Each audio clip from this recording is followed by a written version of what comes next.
New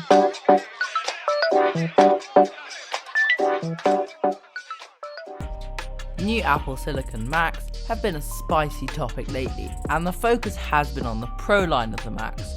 But today, Mark Gurman has released new leaks for the new 2021 MacBook Air, which will feature a complete redesign as well as some other updates to the device.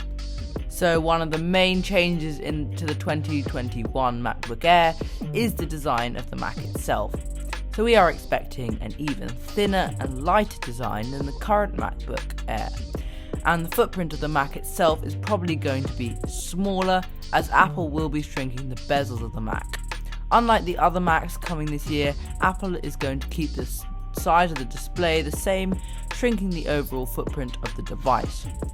So the actual size of the device will probably be in between the size of the 12-inch MacBook and the current 13-inch MacBook Air. So this will make it even more portable than it currently is, while still keeping the same display and power, as well as that compact and easy portability. And then there's the power of the Apple Silicon chip itself. So Apple will be including its latest chip in the MacBook Air, whether that will be the M2 chip or the M1X chip. We do not yet know whether it will feature the same chip as the Pro series, but it is unlikely to, as Apple will probably want to separate their Pro line a bit more. Having said that, both the iPhone 12 and the iPhone 12 Pro feature the same chip, but in the Macs we can expect Apple to give us a slightly less powerful chip than the Pro models, as they'll want to differentiate the Pro model slightly, giving you a bit more when you do choose to upgrade to buy a Pro model. And then there is MagSafe.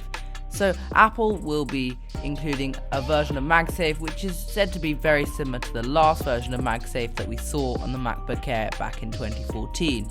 The updated version of the MagSafe connection is mainly improving the speeds of the charging.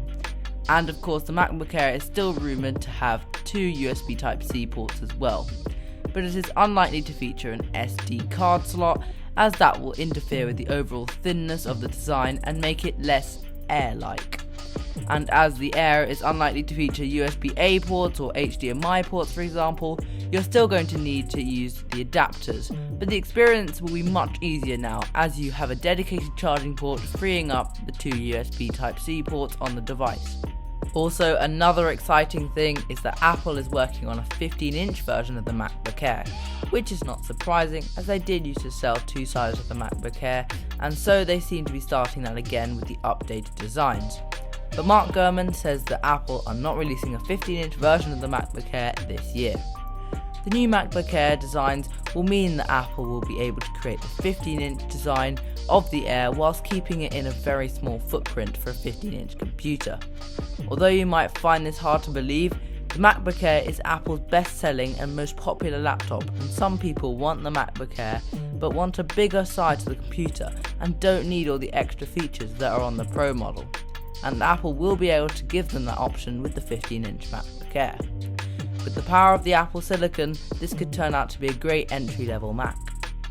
One thing I would also like to add is that these new redesigned MacBook Airs are said to be a high-end version of the current MacBook Air for now, which means that they are going to have a higher price than the current ones until Apple stops making them and maybe brings back the 12-inch MacBook. So if you're looking at buying one, you may want to factor that in. Anyway, let me know your thoughts on the MacBook Air down below, and also hit that subscribe button so you can catch more content.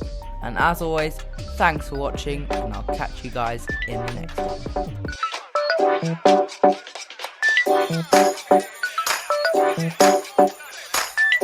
one.